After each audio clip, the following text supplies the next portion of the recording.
Penguin Audio presents The Weird Sisters by Eleanor Brown, read by Kirsten Potter.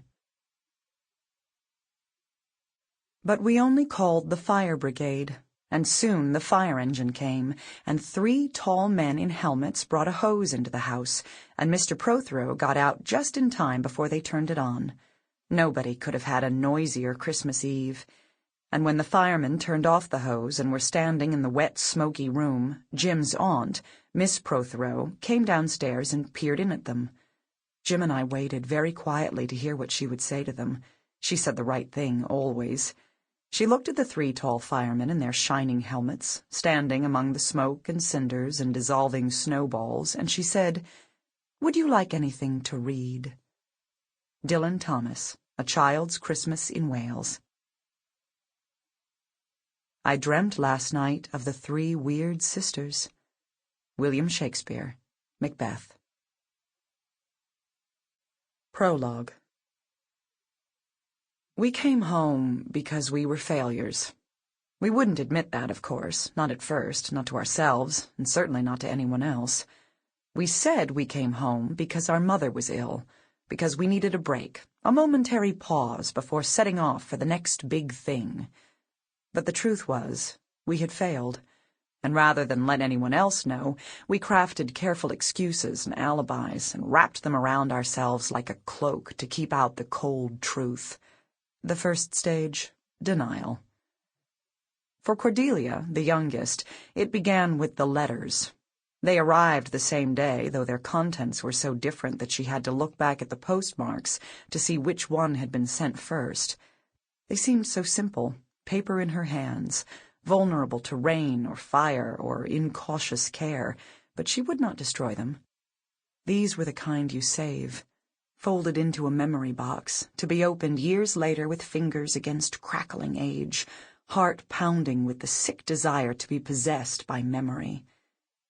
We should tell you what they said, and we will, because their contents affect everything that happened afterward, but we first have to explain how our family communicates, and to do that, we have to explain our family. Oh, man. Perhaps we had just better explain our father. If you took a college course on Shakespeare, our father's name might be resident in some dim corner of your mind, under layers of unused telephone numbers, forgotten dreams, and the words that never seem to make it to the tip of your tongue when you need them. Our father is Dr. James Andreas, professor of English literature at Barnwell College. Singular focus, the immortal bard. The words that might come to mind to describe our father's work are insufficient to convey to you what it is like to live with someone with such a singular preoccupation. Enthusiast, expert, obsessed. These words all thud hollow when faced with the sandstorm of Shakespeare in which we were raised. Sonnets were our nursery rhymes. The 3 of us were given advice and instruction in couplets. We were more likely to refer to a hated playmate as a fat-kidneyed rascal than a jerk. We played under the tables at Christmas parties where phrases like deconstructionist philosophy and patriarchal malfeasance drifted down through the heavy tablecloths with the carols. And this only begins to describe it.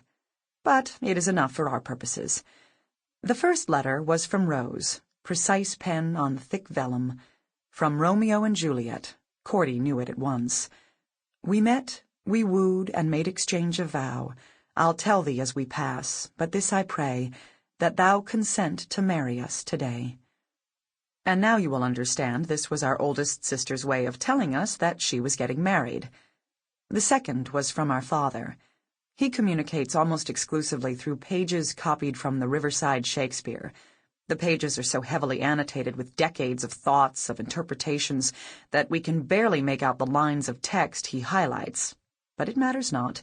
We have been nursed and nurtured on the plays, and the slightest reminder brings the language back. Come, let us go, and pray to all the gods, for our beloved mother in her pains. And this is how Cordy knew our mother had cancer. This is how she knew we had to come home. Chapter 1. Cordy had never stolen anything before.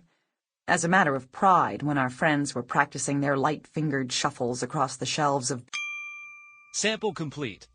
Ready to continue?